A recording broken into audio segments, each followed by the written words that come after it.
يا إله الكون قد أسلمت لك، يا إله الكون قد أسلمت لك، يا إله الكون قد أسلمت لك.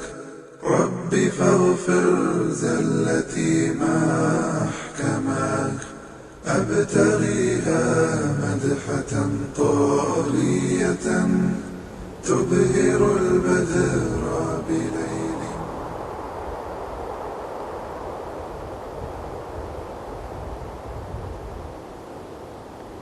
يريدون ليطفئوا نور الله بأفواههم والله متم نوره ولو كره الكافرون.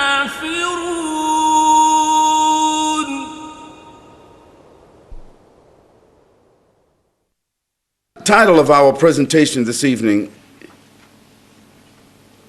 is The Purpose of Life.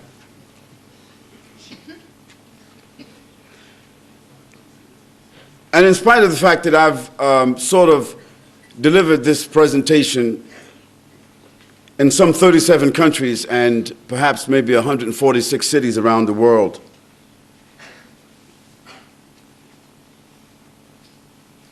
I'm always very surprised to find that when I meet people on a plane or a train or standing on a bus stop or in a lunch counter or just in some other type of a situation where I meet someone in my home or I meet someone in their home or an office and another human being, and we're talking about different things, and some way I navigate myself to ask that person the question, what do you think about life? And the person says, well, what do you mean by that? I said, life. Well, what do you think about it? What do you think the meaning is? What do you think the purpose is? And you'll be surprised that intellectual people, educated people, religious people, opinionated people, arrogant people, rich people, white people, black people, Americans, British, Australians, Spanish, Germans, French, heads of state, diplomats, athletes, celebrities, people whom you would think should have some kind of grip or have come to some kind of determination about this very simple question. I asked them, what do you think is the purpose of life? And suddenly there's a silence. There's a hesitation. The person is not forthright.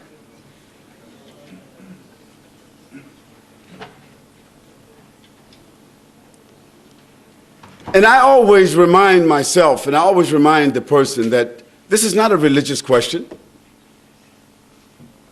It's not a philosophical question. It's not a dialectical question. It's not a tricky question. It's a very simple, straightforward question. And if you haven't answered it, if you haven't reconciled it within yourself, if your set of values, you haven't reconciled that question for yourself to be able to answer it straightforward, like you would if I asked you your name, then there's a problem. And you need to think about that problem. You need to work it out. Because every human being needs to answer that question, at least for themselves. And they need to answer it objectively, not just subjectively, as it applies to me, my opinion. What do you think is the purpose of life for all human beings? Because when human beings start to think about that question, it's an all-inclusive question. And you can't just ask that question for yourself, because there are others involved in life.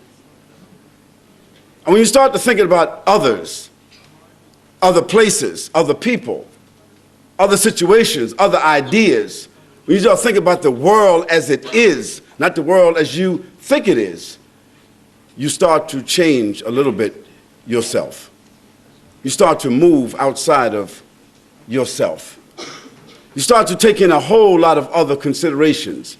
And I always say to people, if you haven't thought about this, you need to go home, cut off the TV, turn off the music, let the kids go and play, let your wife go and shop, or let your husband go someplace, and sit in your house or your room in silence for 5 minutes, 10 minutes, 20 minutes, and think about, what is the purpose of life? Because when you start thinking about that question, you take the first steps, just like a child takes their first steps in life. You start taking the first steps to balancing and reconciling probably the most important question for the human being. Now, this is not a question that cannot be easily defined. It can be.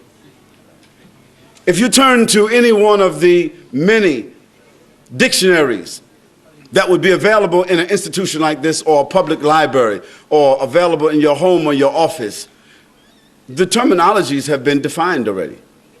So it's not rocket scientists. It's not rocket science here. The word purpose generally means aim, objective, underlying reality, goal, determination, reason, and intent. Now that's very powerful. The word life, one of the most powerful words that explain life, that's unfathomable. You can't even really, when you say the word, you can't even think of really what it means. Existence. Now, how do we think about existence? Is it vertical? Is it horizontal? What's the depth to it? What's the diversity of it? How far is it? How many kinds of creatures does it involve? What kind of substances? Where? How? When? Who's behind it? How did it come about? Such a profound word, existence. The phenomena of the world, the term of a human being's existence before what we call death. Death. A word that none of us like to say unless it applies to someone or something else. We can manage to say someone has died. But we don't like to think, even for a moment, about someone saying that about us. Because that inevitable event, death, that is what you and I are on a downhill incline facing every single day. And babies die. Young people die. Old people die. Pretty women die. Handsome men, rich people. Everyone faces death and will die. No matter what your philosophy is, what your preoccupation is, what your orientation is, who you think you are, where you think you're headed, what's your background, what's your family, what's your class, title, and structure, it doesn't matter. We're all headed towards death. And life is a gift that's been given to you and me, and we have to work out the variables between here and there. So when we speak about the purpose of life, for individuals, it's really a simple issue, but we need to take a look at it. Now, for individuals and for governments, the purpose of life is a little bit different. It takes upon a different set of dynamics. And I want to discuss with you from a social-political point of view, because my background is sociology. And so it means I study behavior. I study the behavior of governments, civilizations, societies. I study the behavior of individuals. That study of behavior helps me to understand when something is here and you study the evolution of it, where it has come from, you get an understanding of where it is headed. And you start to see things to be almost the same. And when we talk about life, the life of a person, whether their life expectancy or their life anticipation, their life involvement, for all human beings, it's basically the same. Now, you might eat a little more fancy food than somebody that's living in Rwanda. You may live in a little more fancy house than someone that's living in Somalia or Afghanistan. You may have a little bit more choice of clothing when you open up your closet than someone that might be living in the Amazon. But when you're sick, sickness is the same, and your response to sickness is the same as those people that we just talked about.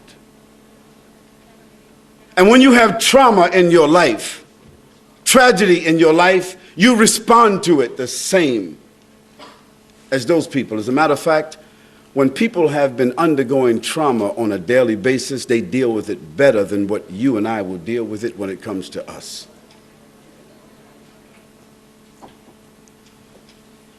So for individuals and governments, the purpose of life have a different manifestation, but I want to show you sort of like the generics of how they both function. Because one of our philosophers, historians, that some of you may have heard his name is Ibn Khaldun. He's called the father of history. He's the first one that interpreted history according to human behavior. He said that the cycle of life for individuals, the cycle of life for governments and civilizations are the same as the cycle of life for human beings. There's a gestation period, and then they're born. And after they're born, they begin to recognize, walk, speak. They start to adopt and realize their own personality. We're talking about individuals, we're talking about governments, societies. There's a stage of immaturity, and then there's a stage of adolescence, and then there's a stage of maturity. Then there's a stage in which most of their strengths, their faculties start coming into focus, and they reach an apex in their life. According to most philosophers, sociologists, psychologists, they say that this age is around 40, 45. For governments and societies, it's just about double that. Then they start to realizing and understanding the values and the dynamics of life a little bit more than they did when they were 30 and 20, because now they have reached the top of the hill and they start looking down. And as they start to decline into 50s and 60s, life starts to become more precious to them. And governments like Australia, like the United States of America, like the UK, and like some who are finished now, they start to realize also that they are not as powerful as they claim to have been. They start to see that they are unable to hold on to everything that they have taken. They start to see that the world does not revolve around them. They start to realize that they cannot exist without the collaboration and the cooperation of other individuals, of other governments, of other people. They start to realize this. And inevitably, individuals like governments soon become dependent upon others. They return back to a state where they were dependent before, and after being rich, independent, arrogant, powerful, selfish, self-centered, whatever, they start to becoming wise, giving, benevolent, understanding, compromising, mature, and looking at the anticipation of the inevitable, which is sickness and death. And one day, some of us in this room will remember that this has been said, that a great country like Australia, great country like America, where I'm from, great country like Great Britain, France, Germany, all these great countries, there's going to be a time, maybe not in our lifetime, when someone will speak about them with a historical, rhetorical mention, because they'll be over. And there'll be some other names here, like there are some other names here now. And we speak about others who were here, who thought they were powerful and would be here forever, rhetorical and historical. So we want to talk about the purpose of life as it applies to individuals and governments, because that allows us to understand the topic. I ask you to bear with me,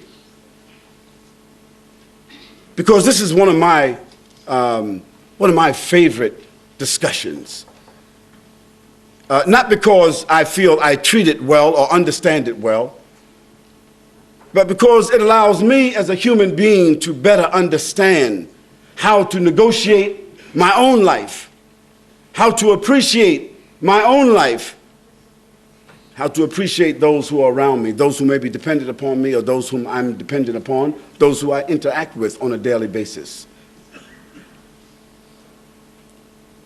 Now, individuals within the spectrum of life, they look for certain things, no matter who they are. One, the most precious commodity for all human beings throughout the world is something which is called freedom.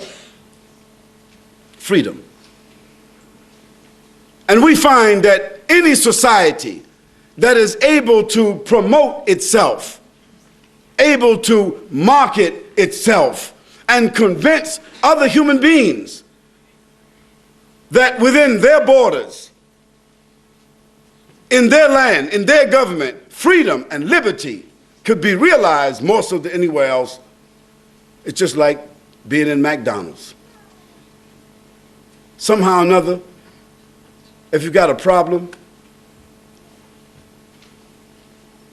you don't have money, you don't know where to pay your bills, you had an argument with your husband or you had an argument with your wife, you lost your job, somehow or another when you see those golden arches, like Pavlov's salivating dog, you just start salivating. You start feeling a bit of relief. Or it might be Burger King. You can have it your own way. And if you got your children with you, your children, they start acting differently all of a sudden. Pulling and wanting you to pull over, and can we stop for a moment? And elderly people, they get up early in the morning, 7 o'clock, can you imagine? And they have no one to talk to. Their sons and daughters are graduates, they're off somewhere else, chasing their dreams, and the grandchildren, of course, are not there, and they have nothing to do but look out the window and watch television. But if McDonald's is down the street, they get up 7 o'clock in the morning, they get dressed, and they walk down to McDonald's, and they buy a cup of coffee and a cinnamon bun or Egg McMuffin. And they sit there all morning watching children coming in and out and people smiling in colors, blue, yellow, red. Beautiful place, full of energy. And they sit there all day with just this cup of coffee and a cinnamon bun for a couple of hours because McDonald's has sold to the world a dream. And they belong to the McDonald's family. And governments have sold to you and I a dream, just like McDonald's, that if you stay here and you cooperate and you assimilate, you also will have freedom and liberty and all the things you've ever wanted. 2 chickens in every pot, 2 cars in every garage, and more than you need. Of course, and plenty of credit cards.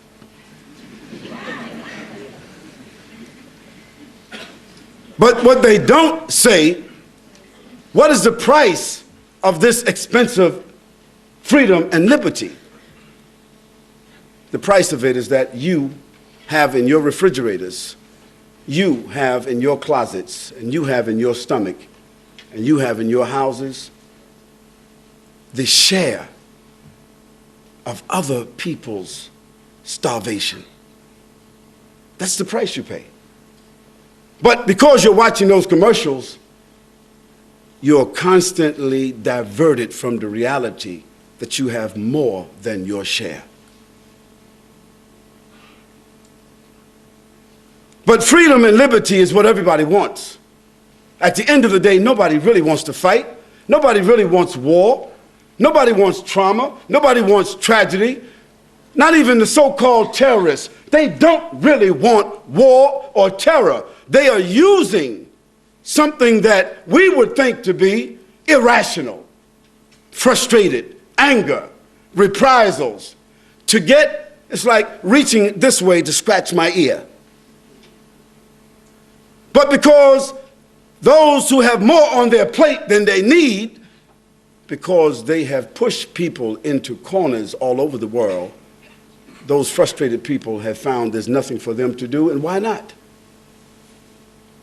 Now, I don't justify, and you don't justify, those kinds of actions, because those actions are acts of frustration, and in some cases, madness. Nevertheless, my president says we are the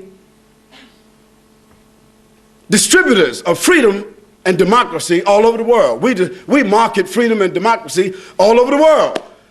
And whoever has a problem, we're going to solve it our way. And there's only one menu, and that menu is stars and stripes.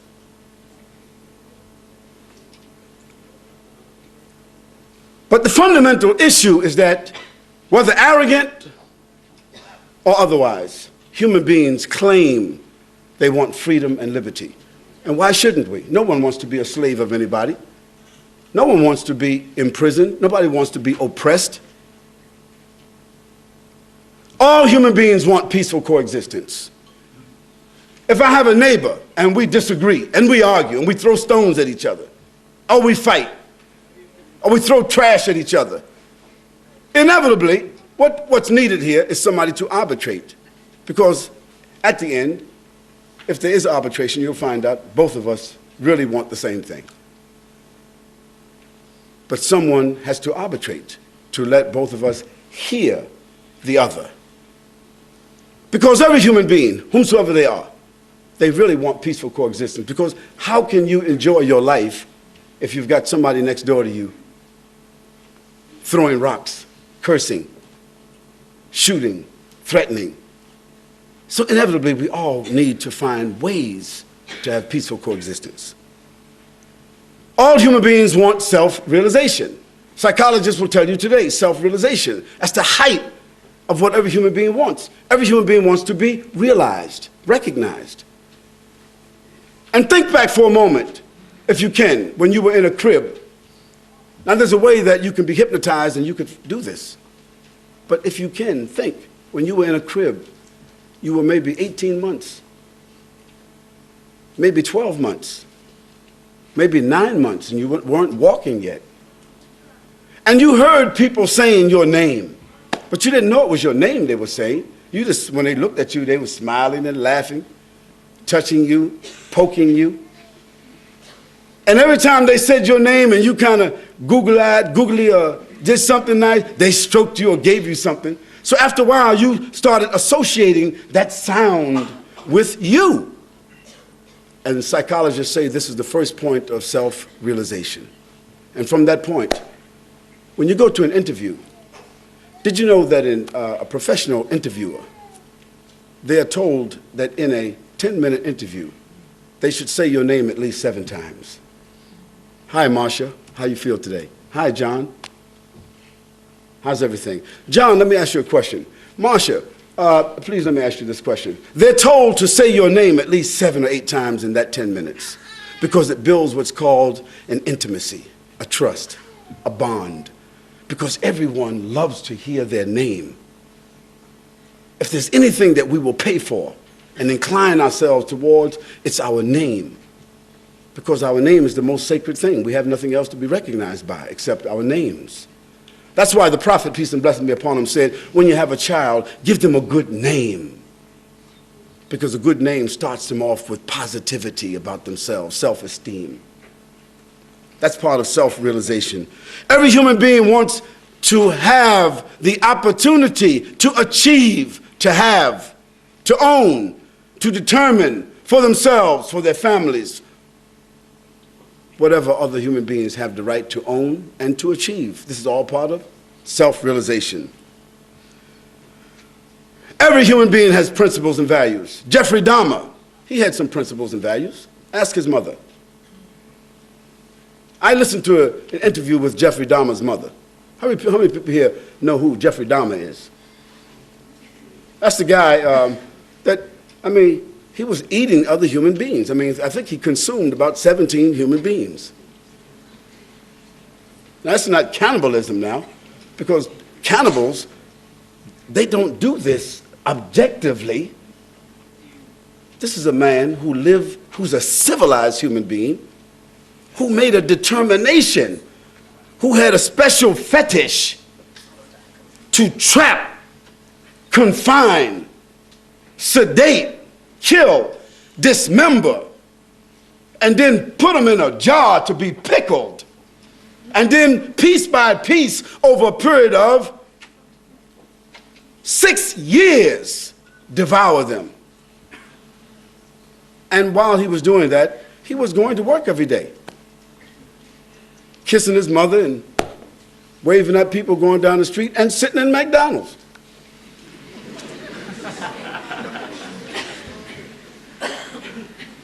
But his mother spoke about him as if she couldn't imagine that her little baby boy did something like that.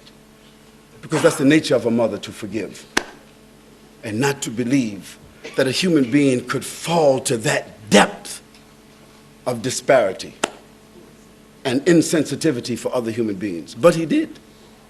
But even Jeffrey Dahmer had principles, and everyone here has principles.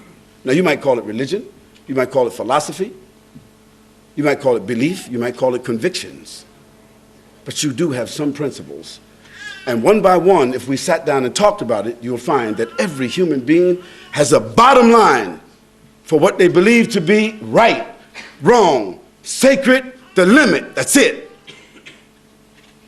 And that's where all human beings need to sit down and talk and find out, where are our limits and where do we meet? All human beings have understanding about conformance and discipline. You may say to yourself, I do what I feel like doing. I do what I want to do, whenever I want to, however I want to. I'm free, I'm independent. I'm Australian, I'm American, I'm British. I don't have to listen to anybody. But you do. When you drove here tonight, I don't care what your philosophy is, what your religion is, what your orientation is, when you drove here tonight, you conformed to the traffic outside. You stopped at red lights, I think you did. You didn't drive on the freeway at any way you wanted to. When you came inside this building, you did reasonably queue up to come inside. So we are all conforming to things consciously, and we are also conforming to things subconsciously. Because some of you who have bladder problems, you're going to conform to human nature before this lecture is over. Every one of us is unconsciously conforming to human nature. Things that you don't even think about. Blinking, thinking, your heart beating, your liver functioning, your kidneys functioning, your lungs inhaling, exhaling, the salivation going on, process, swallowing, synapse taking place inside the brain, of which there's 26 million synapses per second that take place in the brain that creates what is called thought processes. Now, this happens without your even thinking about it. Things you cannot even control, but you are conforming. You follow disciplines. If you went to school, you're following disciplines. If you grew up in a house where there were some rules and some kind of order, you follow disciplines. You belong to a society, you pay taxes, there's discipline. If you belong to a religion and you have certain rituals, there are disciplines. When you go inside of a bank and you swipe your card or you step up, there's a discipline. So in everything we do as human beings, there is a discipline. And then there are things that complement us that we insist upon. Something simple like spices on our food. You know, food is not enough for us human beings. We want a little spice. Other people don't have food, but those who have food, that's not enough. They want spice. We want a different kind of clothing. It's not enough just to cover our body. We want a designer. And we pay for it. If you find a young man who's got on some Michael Jordan sneakers, trainers you might call it, he doesn't know that the same trainers that's got Michael Jordan's name on it were made in Hong Kong or the Philippines or Malaysia, and they cost only £8 or $8 to make. But when they put Michael Jordan's name on it, and all of a sudden it costs $150. Now, do you think that the Mickey Jordans that cost $8 or the Michael Jordans that cost $150 that was made in the same factory, do you think that because it's got Michael Jordan's name on it, you're going to jump higher?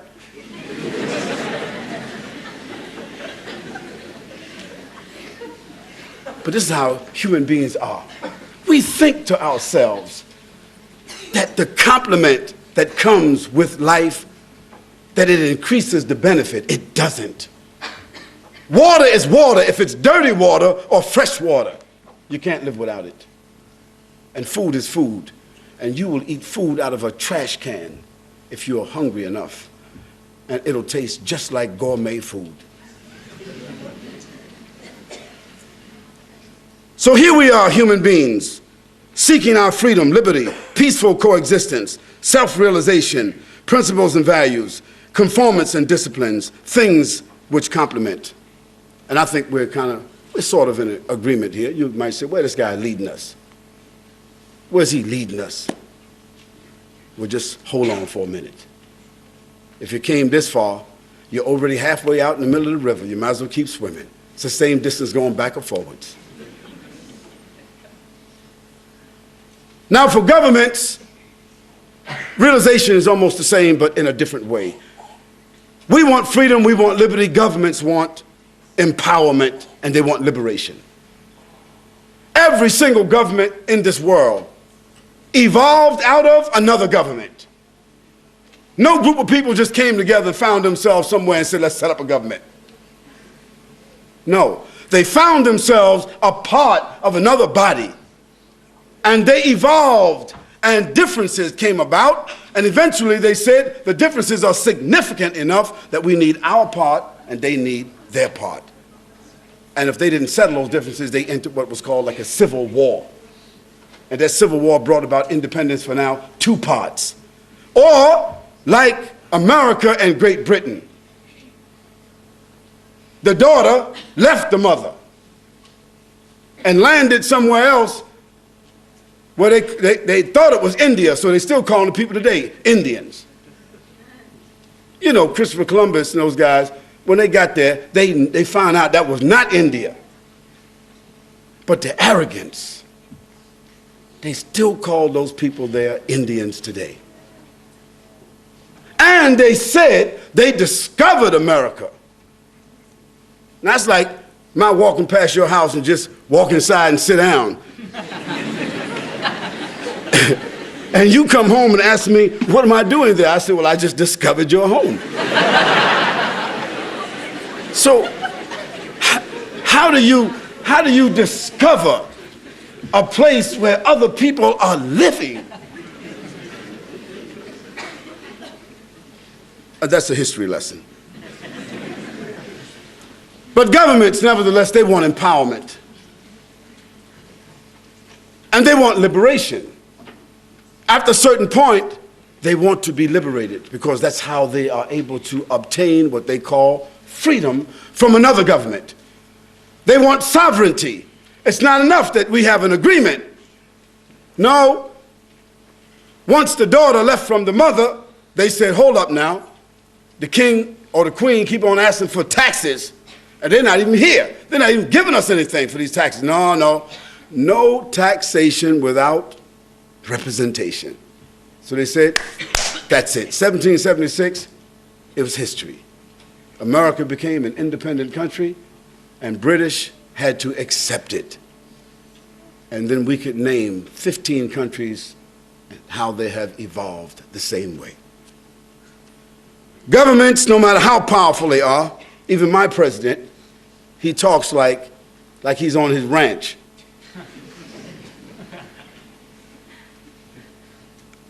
Like America is the best thing going since water.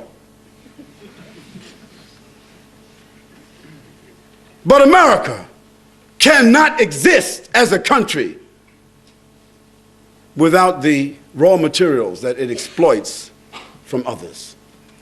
It cannot. It cannot exist without the immigrants that come to its shores and work like dogs and slaves for the pennies, for the dream. It could not exist. America, in all of its greatness, it could not exist without the cooperation and collaboration of other fellow governments.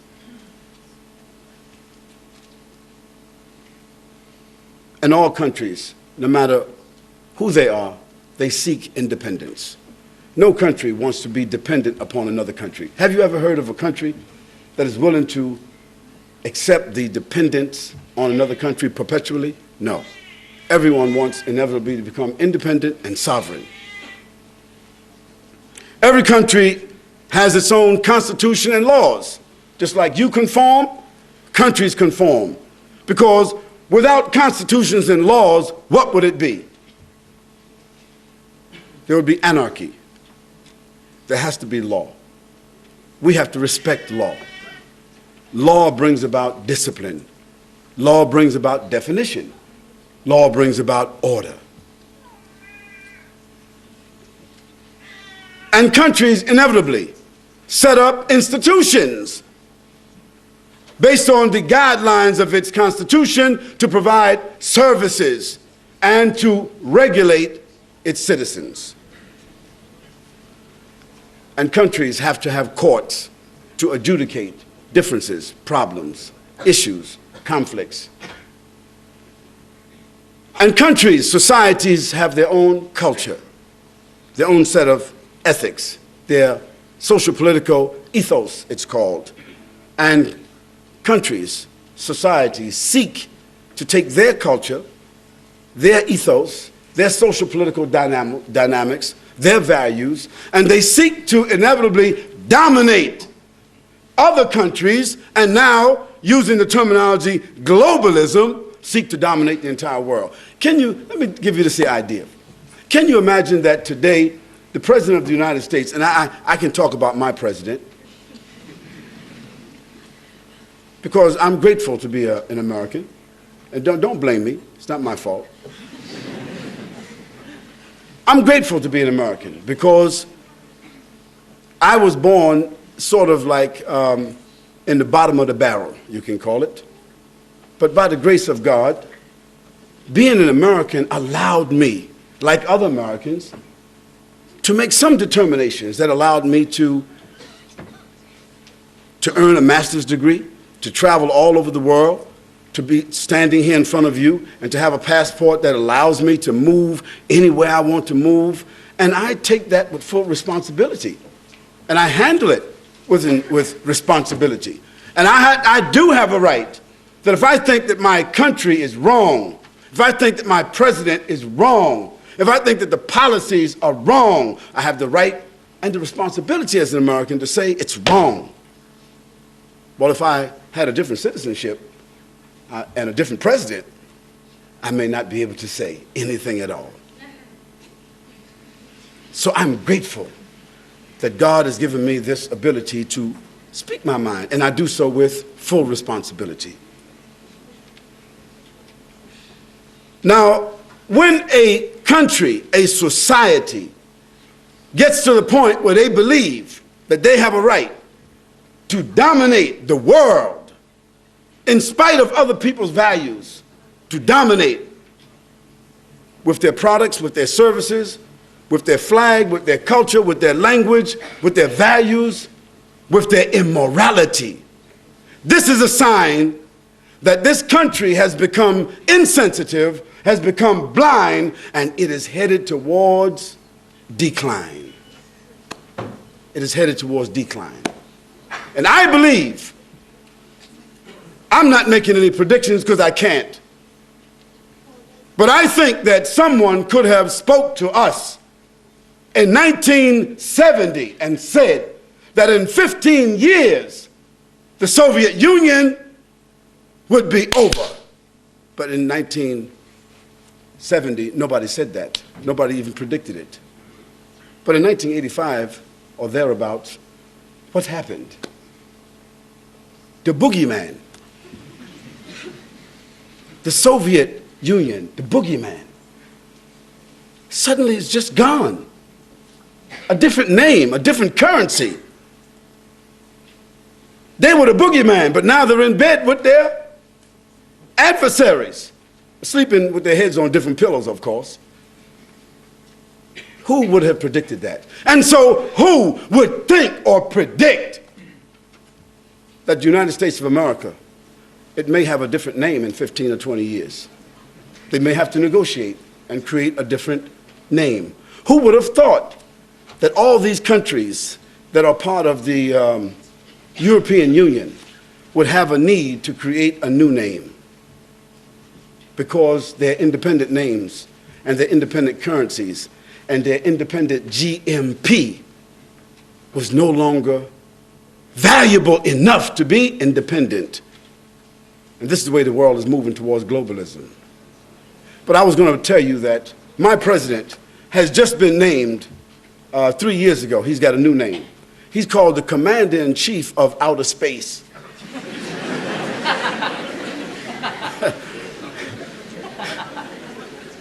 Can you imagine that? They sent so many satellites out of space, and they found nobody's out there except them. So they said, we have to protect the frontiers of space.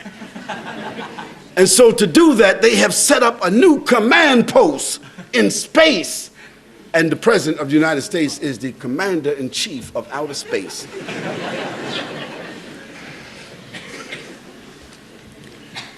I wonder if he'll get a chance to examine the troops out there. Now, inevitably, both individuals and governments are subject to demise, depreciation, and termination. Is anybody in this room here who would disagree that at some time and place in the near or distant future, everyone in this room here is going to be a ghost? A ghost. That means a memory. Something written, spoken about, documented, remembered. I don't care who you are, that's the case. And that's what we have all in common between life and death. In a verse of a book, a scripture called the Quran, that I would suggest every human being take a chance to read. If you can't read it all, read a verse, read a chapter of it. I mean, why not? You watch TV, you got 100, and if you got cable, you got 700 something channels, including those adult channels. If you got a computer, you're surfing the web. But then go to Google or Giggle, whatever search engine you got, and just put in the word Quran. Quran. Yeah, Quran. Just put it in there. I dare you. I'm not telling you to put it in there because of religious purposes. Just put the word Quran in there and see how many hits that you get down there. See how many. And then just click one and just listen. Listen to the Quran. If it's in Arabic, you won't understand it, but just listen to it. And then ask for a translation, and then read it. Well, in one of the chapters of the Quran, this is a book of 6,626 verses, 114 chapters, that was revealed to a man called Muhammad, the son of Abdullah, who himself claimed to be a prophet of God, like Jesus, like Moses, like Abraham, like David, like Solomon. He claimed to be a prophet. And we believe, as Muslims, that he was a prophet. We believe that this Quran was in fact revealed to him. This is what our belief is. You don't have to believe that, but we do. In this book, among other things that I'm going to tell you about this book, there's a verse that says, أعوذ بالله من الشيطان الرجيم بسم الله الرحمن الرحيم تبارك الذي بيده الملك وهو على كل شيء قدير الذي خلق الموت والحياة ليبلوكم أيكم أحسن عملا. Says, glory be to the one in whose hands, whose power there is all the dominion of the heavens and the earth that you and I cannot even imagine. It's established that there is a power, there is a mind, there is an intelligence, there is an authority, there is a sovereignty behind this, what we call the creation. وَهُوَ عَلَى كُلِّ شَيْءٍ قَدِيرٌ. And that power and that sovereignty has all absolute power. Not humans, not governments, individuals or collectively, past, present, future, nothing. We're just sophisticated sperm drops. That's all we are. Sophisticated. But that's where we started out. And in the end, dust to dust, ashes to ashes, that's all we'll be. وَهُوَ عَلَى كُلِّ شَيْءٍ قَدِيرٌ الَّذِي خَلَقَ الْمَوْتَ. It is that authority, that power, it is that mind, that intelligence that has created the heavens and the earth and everything in it, and created death for the humans before giving them life. Think about that. Death was conferred upon us before we were even given life. It was already there, inescapable. When you came into life, you carried with you the imprint on your DNA. You gotta die. That's a ticket that comes with the package. Life, death. But in this particular verse, we usually as humans say life, death, because we're living looking at death, even though we ignore it. But in this verse, it switches it because the one who has given the life says, death, we give you as a gift life. الذي خلق الموت والحياة ليبلوكم أيكم أحسن عملا. In order to see which one of you will be the best in their behavior and in their conduct or their responses. Now that verse gives us the premise of our discussion. That the purpose of life, this small little like that's all it is. We think of it as days, weeks, months, years. We call some of us, what do they call a person who's 100 years old, we call them? A centenarian or something, what's that terminology? Somebody who's 80 years old, we give them different names, but it's just like that. And if you're 60 today, or in my case, 59 in 3 days. Maybe I shouldn't have said that, huh? See, think back when you were 15 years old, 12 years old, when you were just playing around in the schoolyard at home, doing this and that. You had no problems and you're thinking about life and all the things you want to do and what you want to be and what you're going to achieve and your brothers and your sisters and your mother and your father and your house and no responsibilities, no rent, no bills, no nothing. Think about it. When was it? It was just yesterday. For me, it was just yesterday. Just like that. Where has the time went? What has happened? And now, today, everyone will agree. It seems like the sun rises and sets, and the day is just going like this. You can't even say, what happened? What was today?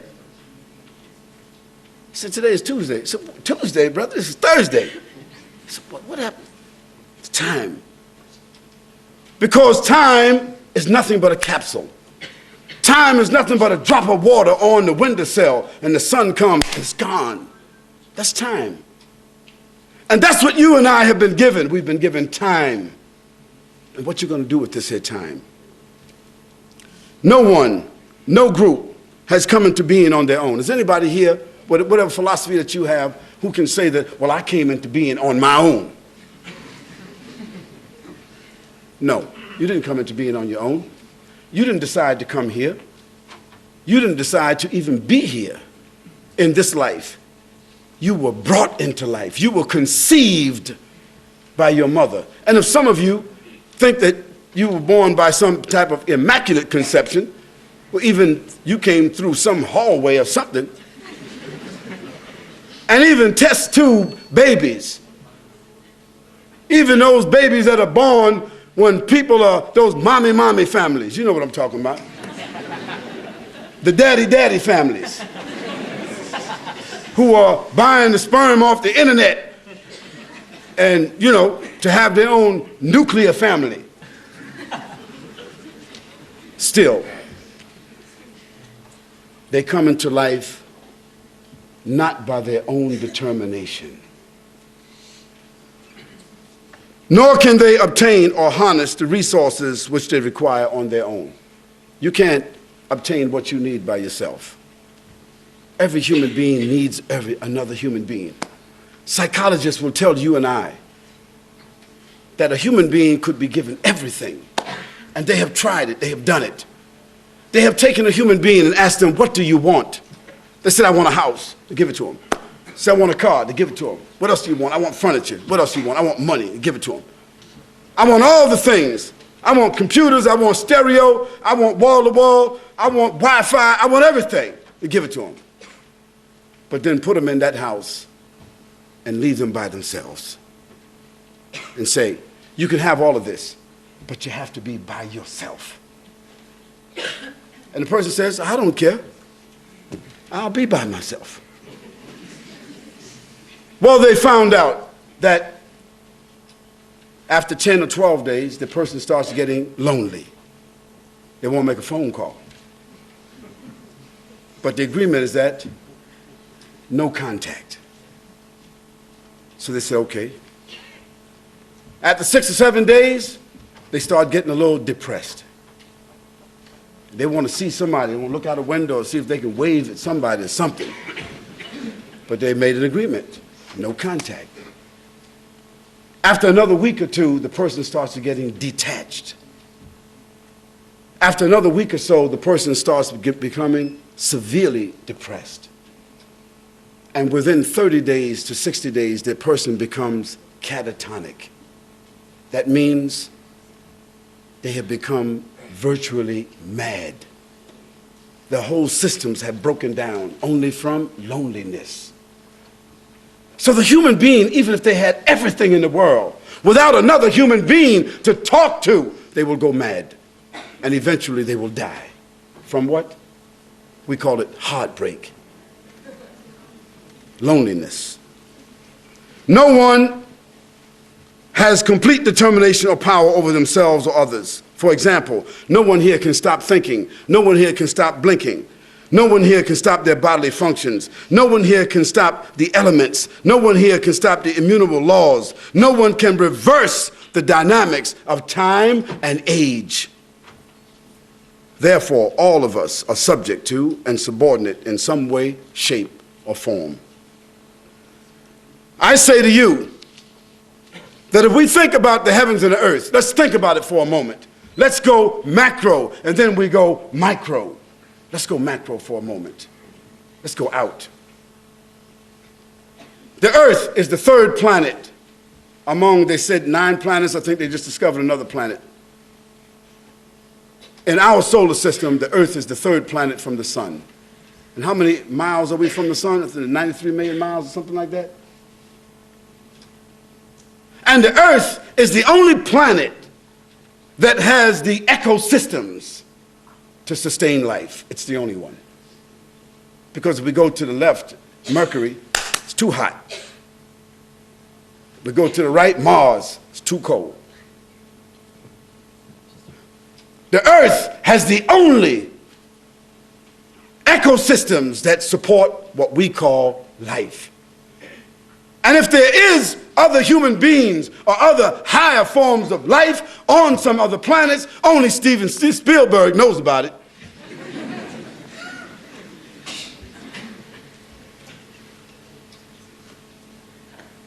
Or that station that comes on, what's that program that comes on with that, about the aliens? Just in case you don't know it, this is all fiction.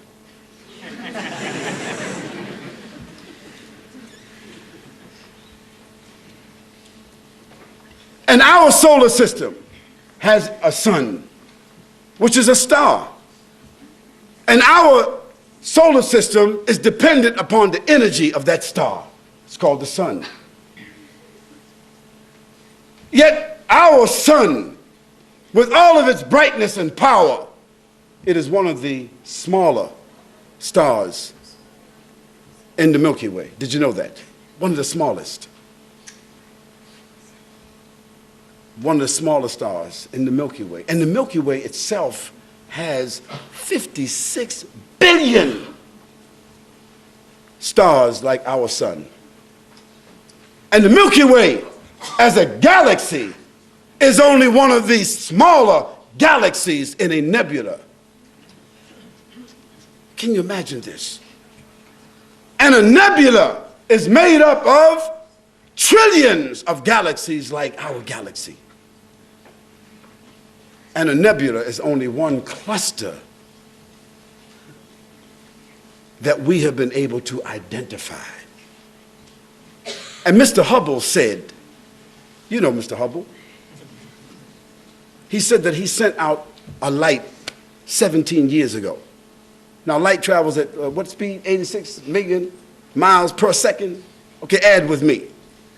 He said that he sent out some signals 17 years ago from his telescope. And in 17 years, it has not hit an object in space and bounced back. Now you measure 86 million miles per second times 60 seconds times 60 minutes times 24 hours times 365 days times 17 years. So where's that light right now?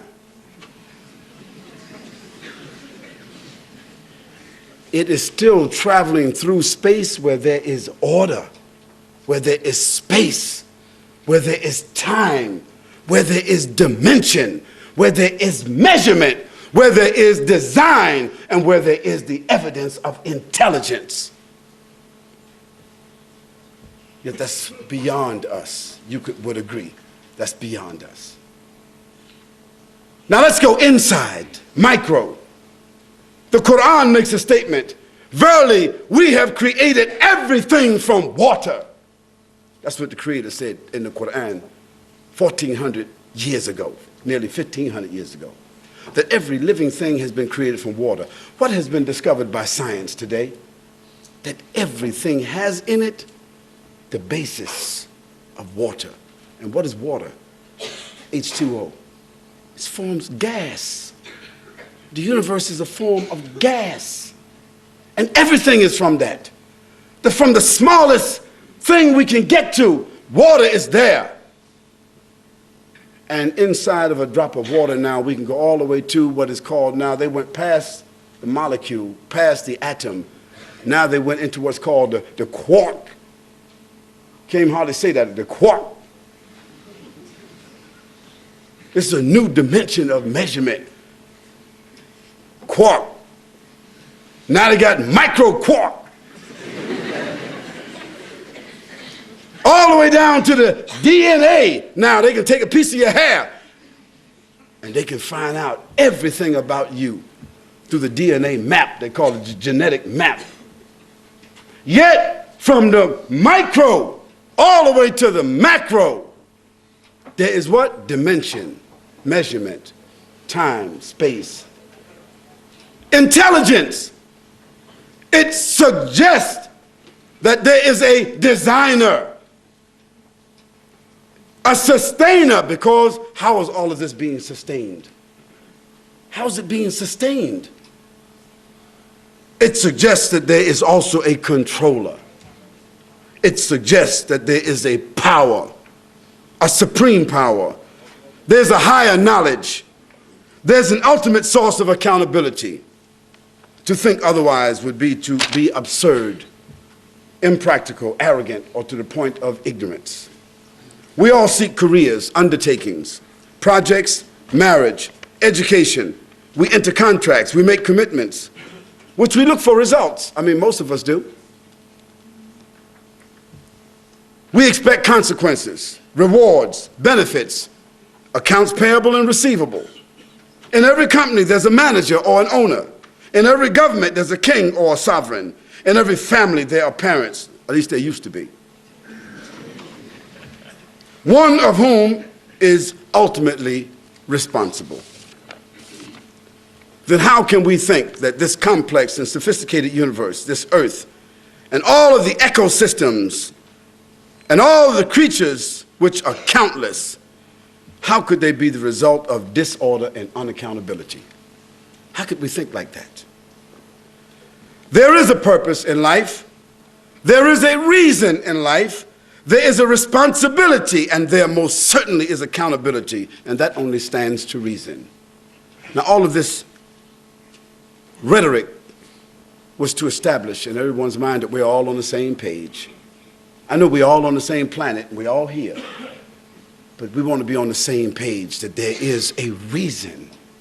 There is accountability and there is responsibility that all of us as the human family, we need to think about, that we have reciprocal responsibilities to each other, and also there is a reciprocal responsibility that we have towards a creator.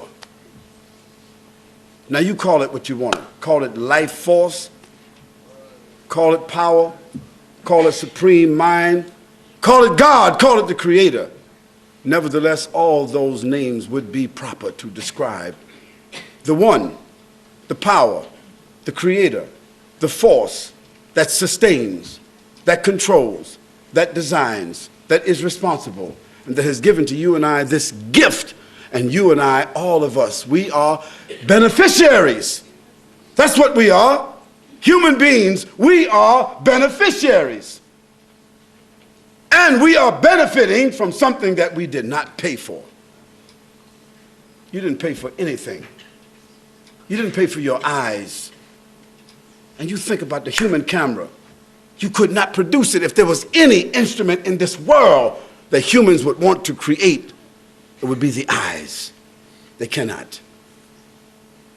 If there's anything that human beings would want to create, it would be a heart. Once it starts pumping, just go reach and get one off the shelf and put it in your chest. It doesn't work. The DNA doesn't allow it to work. The root, what's it, the Jarvik heart or the Kubrick heart, they all work for a while, but after a while the chest rejects it. Because the body realizes there's a signal inside the body that something foreign is inside the body, and it's just start pushing it out. Because the Creator have not given you or I the ability to have two hearts. You can put something in there for a while, it'll work for a little while. The person who has lived the longest with a reconstructed heart is 13 years. 13 years of agony. Agony, and 17,000 pounds a month to sustain it. You think about that. And if there was something else that we would want to have a brain. So when a person's brain dead, just to take that out and put another one in there. Like you do a computer. But it doesn't happen. Because we have been given what we have been given, and it is already written how long, how much. And when it's over, it's over. You can swap hearts and body parts and donate this and wait on this one and wait on that one. But you're not going to avoid death if everything is brand new. And that's a fact. You and I are beneficiaries. And therefore there has to be, where there's a beneficiary, there has to be what? A benefactor. Someone has given us this gift. this moment of life, this opportunity to have, to see, to benefit, to feel, to speak, to interact, to stand, to think, to have, to own, to teach, to learn, to have posterity, to leave a legacy. Who has given us this gift? Don't tell me your mother and father gave it to you. Who gave it to them? No, a benefactor, a supreme benefactor.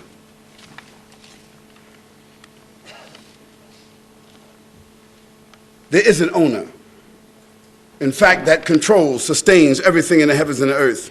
That owner has given to you and me more position than we have been given by anyone else. That owner has given us life, with all of its tremendous benefits, of which is worth more than £1 billion. If I said to you, I have a company and we just buying hearts. We buying hearts, we collecting hearts. And we're paying $1 million a heart. And we just like to know how many people here would like to just leave their heart to us right now. We can do the operation tomorrow, and your family will be the beneficiaries, and we give them £1 million. How many people here would like to volunteer for this company? We got the money. It's in the bank. We're buying hearts. No takers. If I said to you that there's a house that every one of you can have, no mortgage, 4 bedrooms, that's what you need? Good, no problem. Nice neighborhood, no problem. Fully furnished, no problem. Fully paid for, no problem. One condition. You move into the house, and 5 times a day we want you to make a phone call. And the phone is already in the house. Just 5 times a day, call up the company who gave you the house and just say, thank you very much. That's it. Just call up. 7 o'clock in the morning, you make one call. 1 o'clock in the afternoon, you make another call. 5 o'clock in the afternoon, you make another call. Sunset, you make another call. And before you go to bed, you make another call. Take about 5 minutes. Just say, thank you very much. I'm just checking in. The house is beautiful.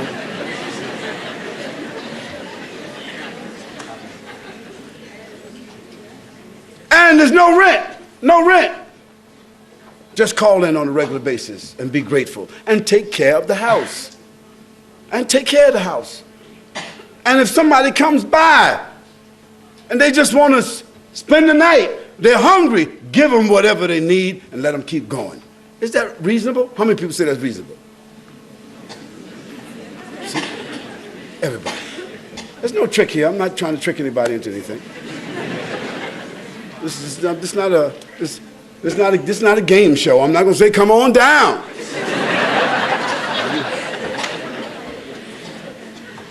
I'm trying to basically establish that human beings should be motivated to be grateful if they are given something that they have not paid for and that they don't have to pay for. Well, that house I'm speaking about is not a building. That house is you. That's you and me. Because the personality that's talking to you is inside of a body. That personality is housed. The you inside of that body, that's the real you. Because when you die, the body has died, but the personality has been wrapped up and is responsible. Before you came inside of that body, it had a value, it had an essence, and your DNA was written on it already. And that's why there are no 2 human beings that are exactly alike. Not quintuplets, not sextuplets, not anyone. Even when they clone them, they're not the same. And what I'm saying to you and myself is that we have to be grateful for the life that we have been given, because we are beneficiaries. You have been given this life without having to pay for it. Don't you think that it is reasonable to ask for the same conditions? If the creator of the heavens and the earth, the benefactor that has given us all of this, the water, the air, our eyes, our thinking, our ability, the kidneys, our hearts, our ability to think, has given us our families, have given us the ability to express ourselves, given us our money, jobs, food, sustenance, clothing, dignity, freedom, honor, integrity, a chance at life, the gift has given this to us. Don't you think that it is reasonable for that creator, that benefactor, to say to you and I that we should recognize, we should conform, and that we should pay tribute? I said three things. I said, first, recognize. Is that correct? How many people think it is reasonable that we should recognize this benefactor? How many people think that if that benefactor has laid out for us certain principles of decency, dignity, honor, justice, fairness, equity between other human beings, that we should also conform to that? How many people would agree to that? And then how many people would also agree that if you've been given all of this and the only tribute that you're asked for is just to recognize and to give thanks or praise or worship at certain given times and places? Now the creator, the benefactor, doesn't need air, doesn't need water, doesn't need money, doesn't need anything from you at all, has just given that condition. Pay tribute, praise, thanks, be decent, share, be peaceful, be dignified, be honorable, be equitable, obey the law, be a good citizen, be a good person, be clement, be sensitive, be charitable. Whether you say the 10 commandments or the 50 commandments, do you think that this form of tribute is reasonable?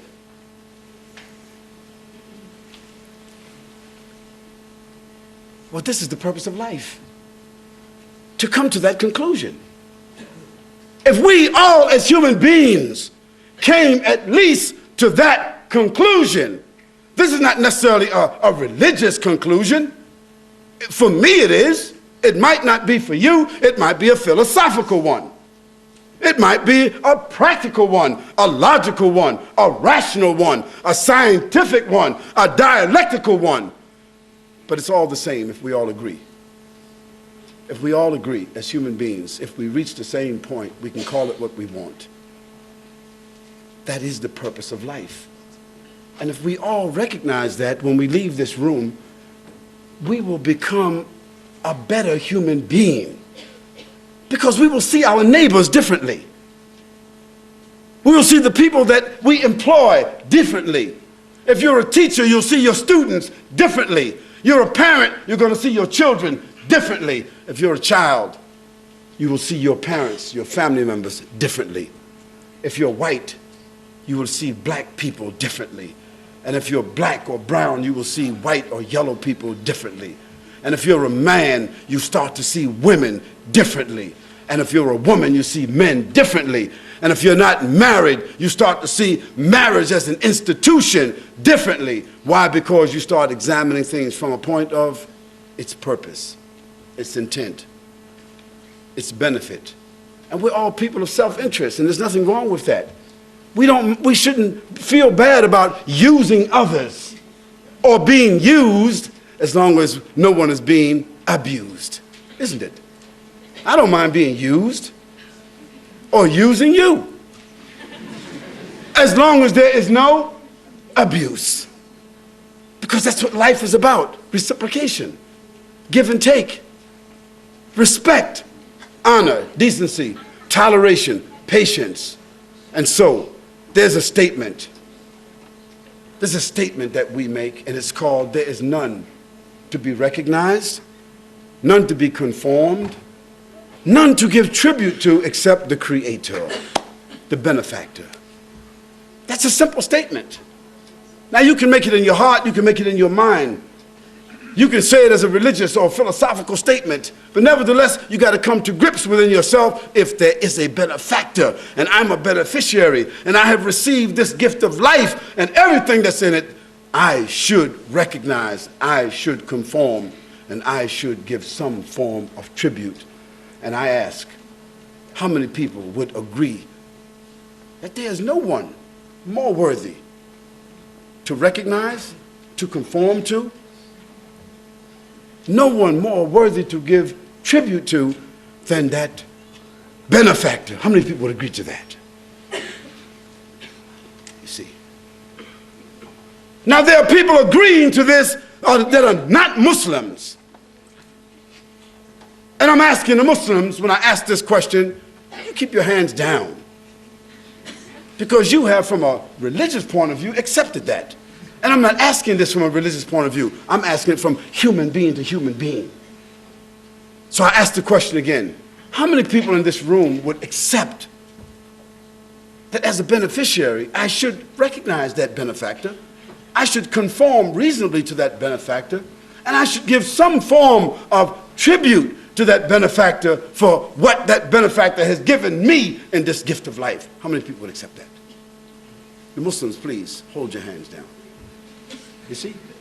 1, 2, 3, 4, 5, 6, 7, 8, 9, 10, 11, 12, 13, 14, 15, 16, 17, 18, 19, 20, 21, 22, and 23. 25 or 26 maybe people who are non-Muslims who have accepted the statement that La ilaha illallah. Now, you say, wait a minute, I didn't say that now. So I don't even know what that means. Okay, let's just take the mystique out of it. Let's take the mystique out of it. You see, when you go to a doctor and he examines you, after he examines you, he makes a diagnosis. After that, he comes up with a prognosis. He explains to you what he thinks the situation is. After that, he writes a prescription, doesn't he? Doesn't he? Is anybody here that's a medical doctor? Is anybody here that's a medical doctor? Is anybody here that's a pharmacist? Chemist, you call it here, I think, maybe. There it is. So, after that doctor gives you a treatment plan, he writes out a prescription, even if you don't need anything. If there's nothing wrong with you, he's going to still write out a prescription. You've never been to a doctor, at the end, he didn't write something. He writes out a prescription, and he uses on that prescription what's called pharmaceutical language. What is the pharmaceutical language? The student of pharmacy, what is it? It's a way to communicate between the doctor and myself, or where the patient can understand. That language is Latin, isn't it?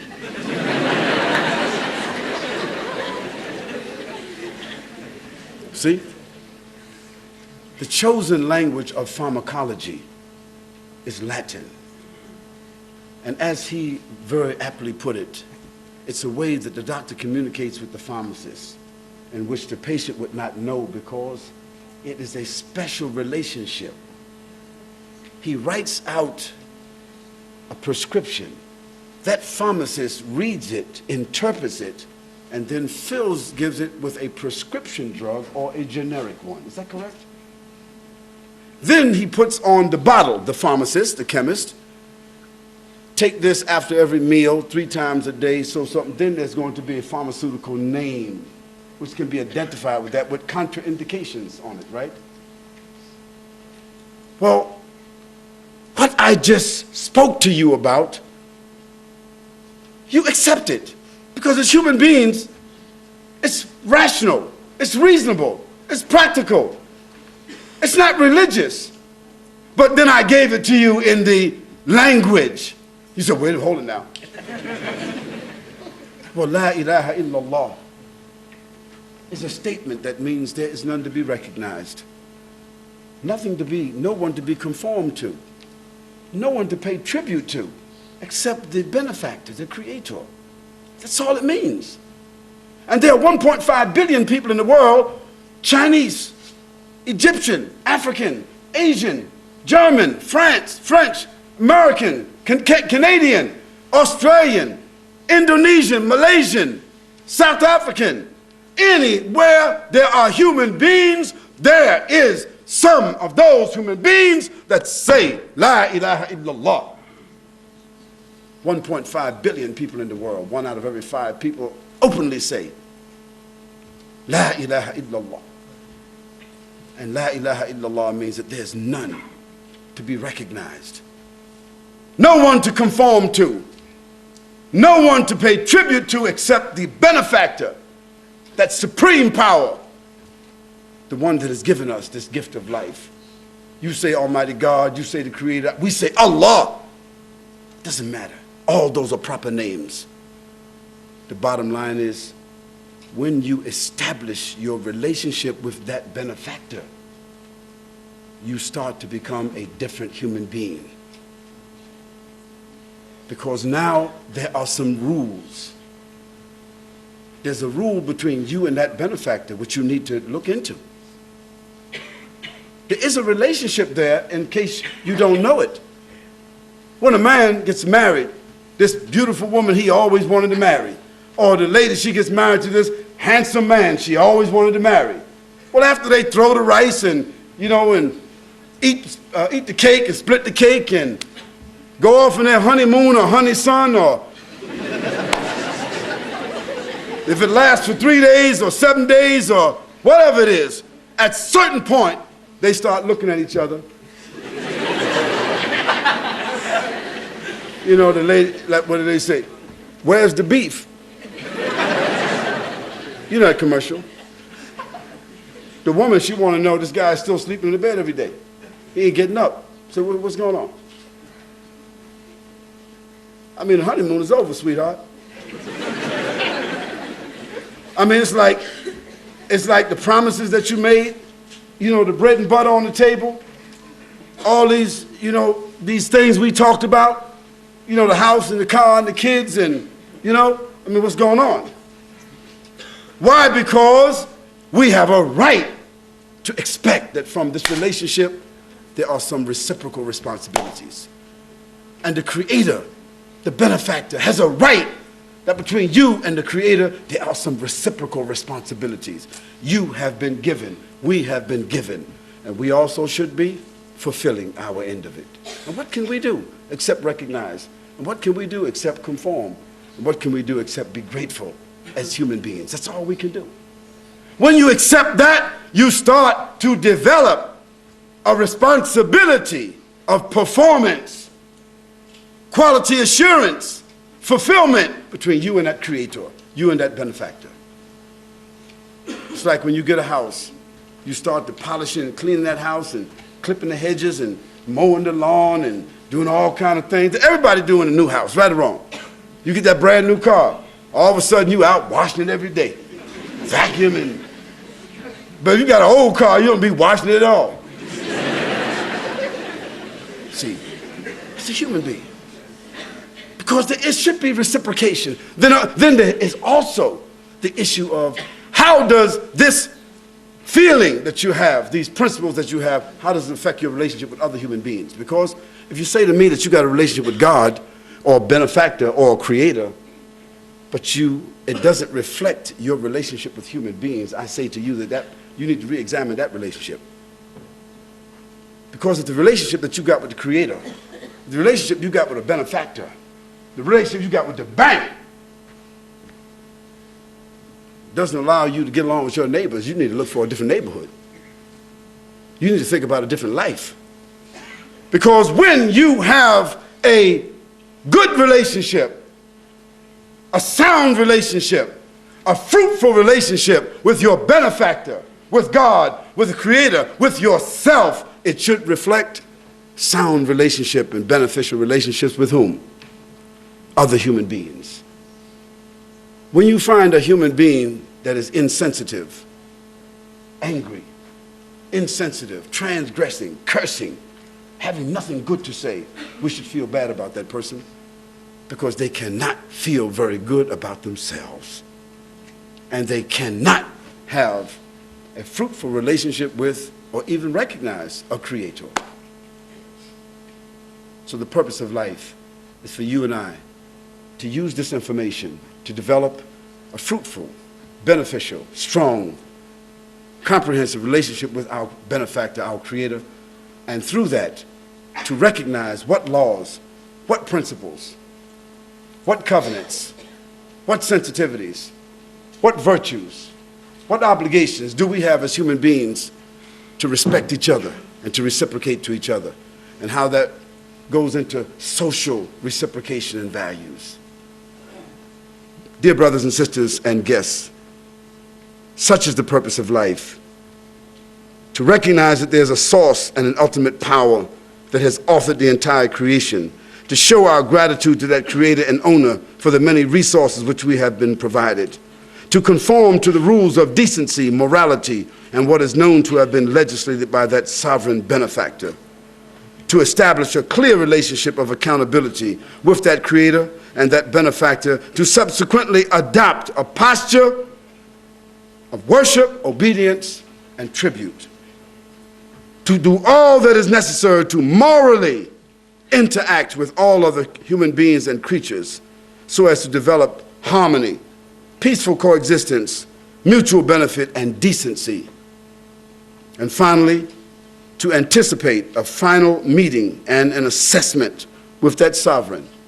Because one day, if you have been given something and you are the beneficiary, you know that one day that account is going to be audited.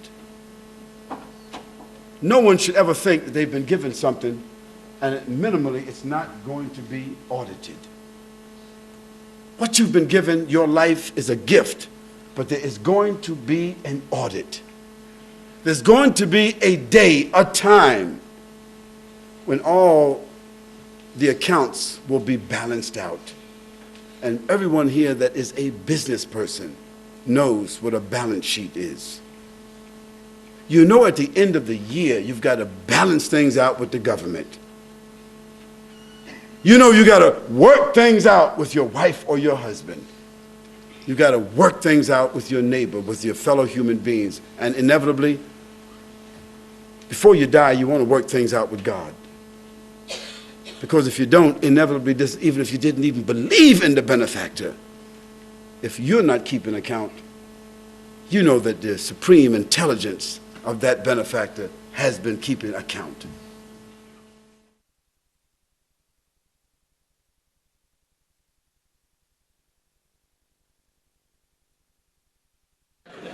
Kelvin said, what about in Saudi Arabia where women are not allowed to drive? That's a particular situation. I'm going to express it from a point of Saudi Arabia, not from a point of Islam, okay? Just from Saudi Arabia point of view. The Mufti, meaning the head of the Supreme Court in Saudi Arabia, looked at a special problem. And the problem had to do with whether women, whether there was an ultimate benefit for them to drive or whether there was an ultimate liability for them to drive. This is how it was examined. Not whether they should drive or they could drive, whether they have a right to drive or have whatever. It was looked at from this perspective. And they determined that this country is huge in many cases. From one city to another is desert. Desert. Dark places. And sometimes a woman by herself driving would get a flat tire. Something would happen to the car with dysfunction or whatever. And she's out in the middle of nowhere with nobody to do what? A stranger comes along. Now when that stranger comes along, it could be any kind of stranger. And now what happens, she is subject to being accosted, being raped, some harm.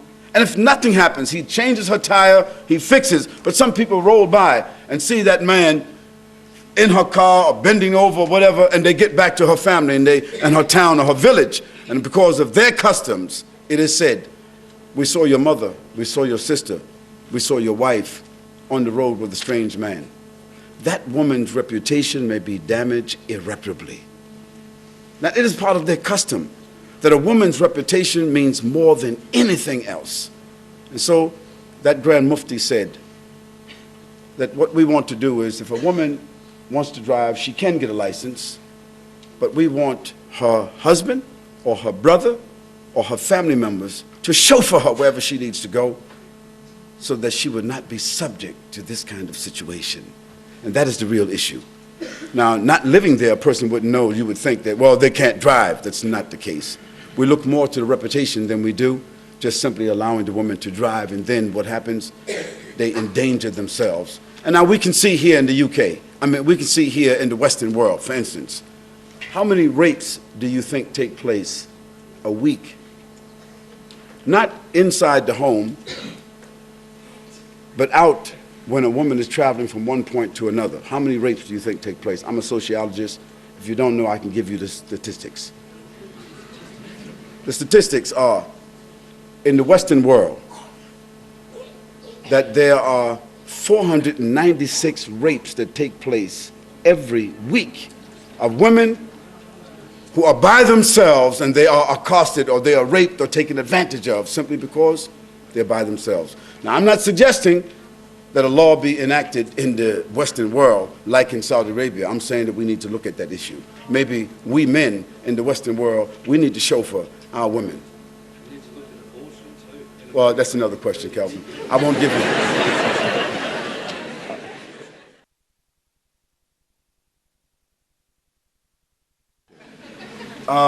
The first part of the question is why at those specific times? Well, we didn't determine that. God, he determines when the sun comes up, when the sun goes down. God determines when a child is born. Why not 11 months? You know what I mean? The gestation period. Why 9 months inside the womb? Why not 11 months? This is not our determination. Why 24 hours in a day? That's not our determination. But through revelation and by inspiration and by determination by God, the Prophet Muhammad, peace and blessing be upon him, was told, these are the times of the prayer. Now, we Muslims, we don't fully understand why, but we have a rational understanding of it. But that's not why we do it. We do it from obedience. But there's a rational understanding of it. The Prophet, peace and blessing be upon him, said, if one of you had a stream in front of your house, and you went down to that stream, you know, every 2 hours, 3 hours, and you washed yourself and bathed yourself in it, would there be any dirt on you at the end of the day? A certain amount of trust we have to give, okay? What is the Islamic system, what does it say about a woman being a head of a country or as a president? If, you see, a woman being the head of a country or a president, the Islamic position regarding that is that generally, the role of men is to protect. Generally. To represent, to protect outwardly. Just like you have never in history heard of an army, a country going to war against another country and they sent a female regiment. It has never happened. And there's a reason for that. With all the liberation that's going on, America didn't send no female regiment. Because generally speaking, answering the lady's question, they are equal in front of God, but they are not the same. You see, if a little rat ran across here right now, the woman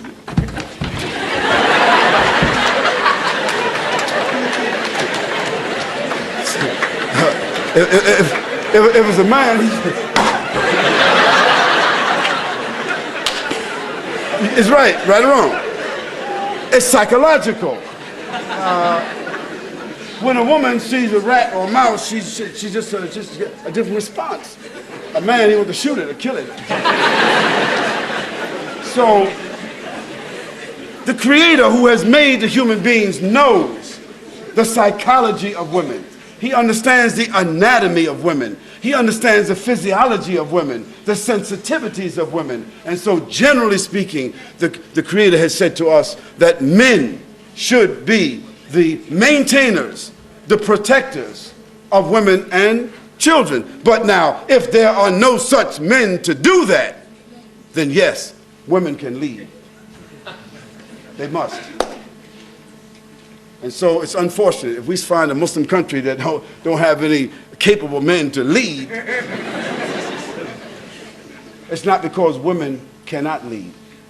It's just like, for instance, it's better for me to go out and earn for the family and for my wife. Not that she's relegated for the home, but if my wife got to go out and earn and I got to go out and earn, that means we're going to have latchkey kids. So what happened to the family?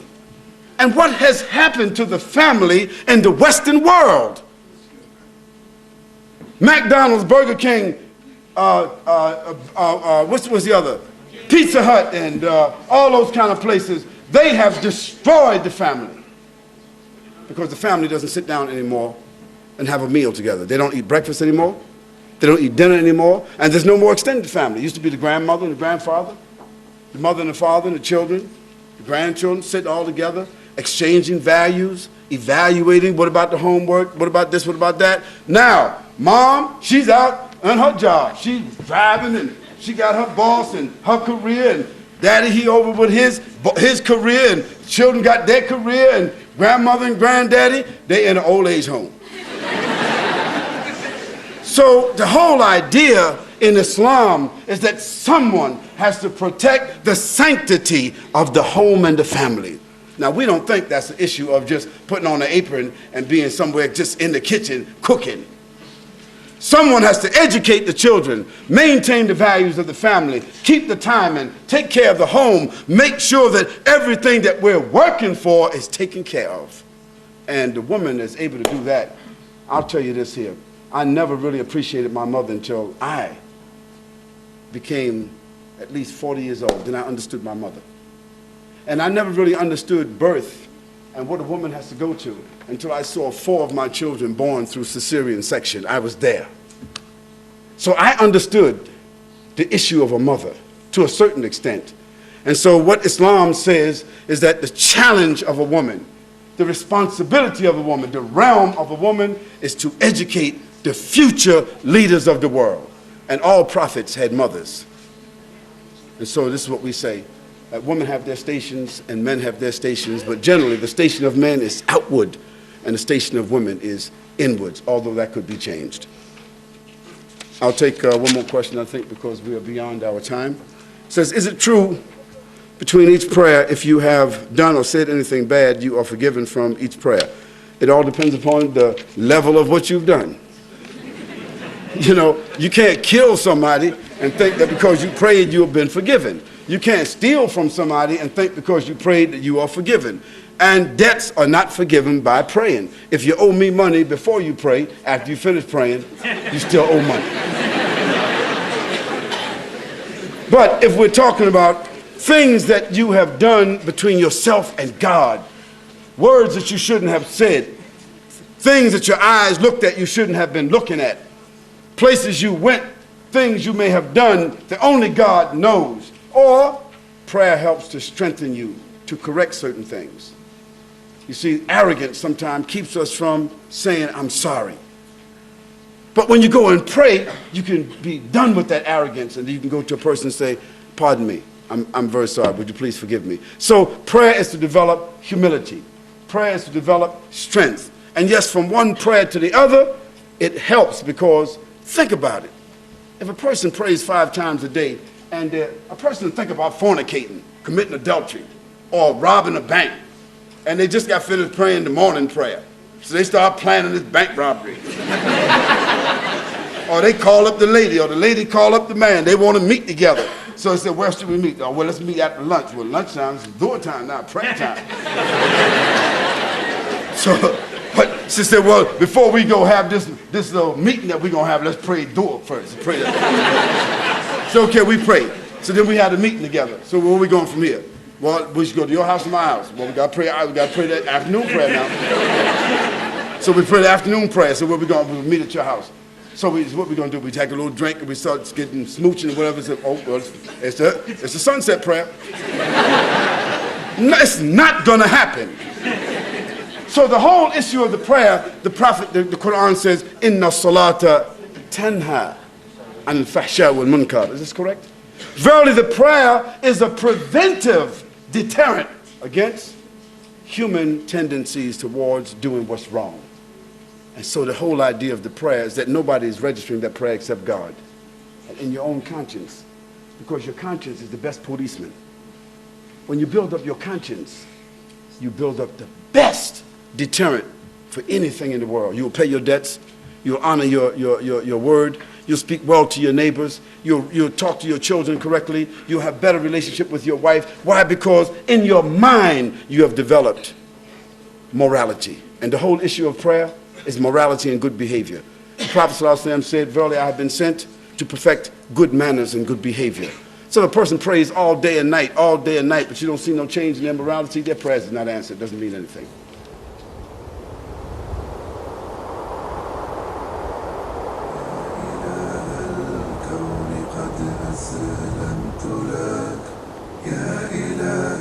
Doing all the things that you and I do, and at night standing in prayer for 4 or 5 hours at a time, and in the day fighting the battles, discharging the armies, giving the ahkam and the rulings, explaining the Quran, instructing the people in behavior. How could a man do all of that and stand 4 or 5 hours at night at one time? What kind of human being could that be?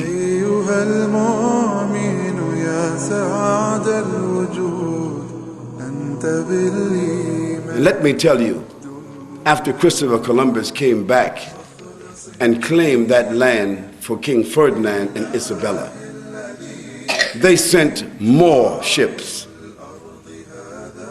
And within 150 years, they destabilized, massacred, killed, liquidated, eliminated 89 million native Indians, as they called them, to take control of what they call the New World. So we got 56 and we got 89. You keep adding for me, please. How many?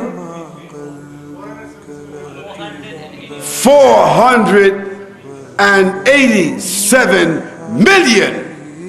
That's 500 million people. They never defined any of these actions, any of these barbaric, tragic intrusions, criminal occupations, destabilizations, murder, and protracted crimes on humanity. They never called it what? Terrorism.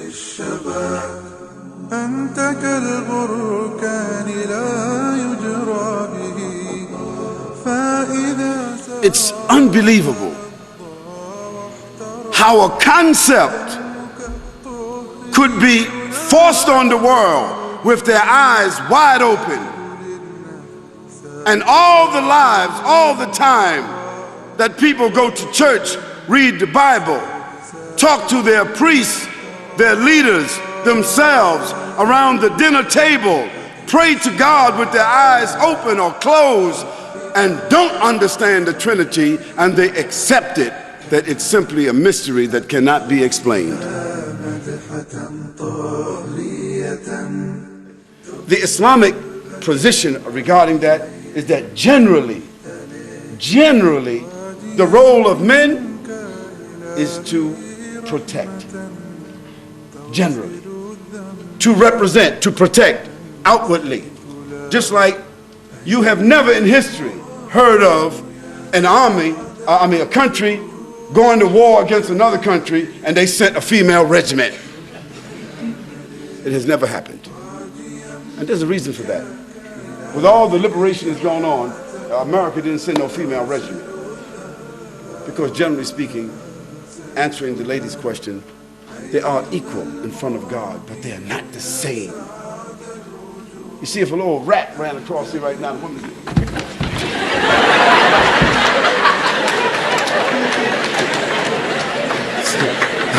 if it was a man, it's right or wrong. And they just got finished praying the morning prayer. So they start planning this bank robbery. Or they call up the lady, or the lady call up the man. They want to meet together. So they said, where should we meet? Oh, well, let's meet after lunch. Well, lunchtime is door time now, prayer time. But she said, well, before we go have this little meeting that we're going to have, let's pray door first. Pray that. So, okay, we prayed. So then we had a meeting together. So where are we going from here? Well, we should go to your house or my house. Well, we got to pray that afternoon prayer now. So we pray the afternoon prayer. So where we going? We'll meet at your house. So what we going to do? We take a little drink and we start getting smooching and whatever. So, oh, well, it's the sunset prayer. No, it's not going to happen. So the whole issue of the prayer, the Prophet, the Quran says, Inna salata tanha an fahsha wal munkar. Is this correct? Verily the prayer is a preventive deterrent against human tendencies towards doing what's wrong.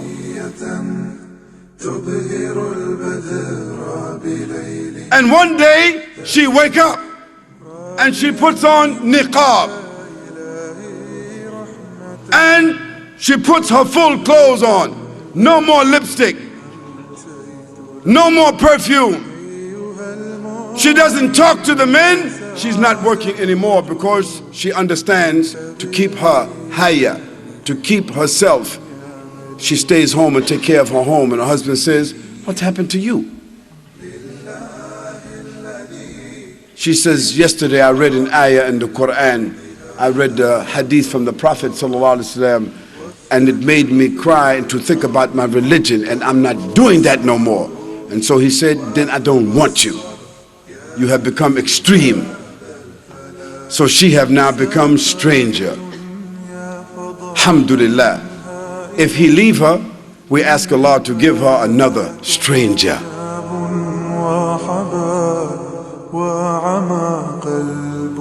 The Muslim neighbor, the Muslim co-worker,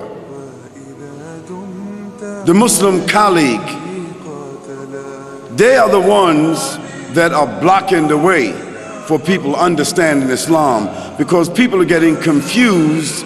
They are confusing Muslims with Islam. And part of us uncovering the treasure sometimes means moving Muslims out of the way. Now that the treasure is open and plain and clear and uncovered for anyone to see, I ask, are there any non-Muslims here tonight that would like to inherit this treasure? La ilaha illallah.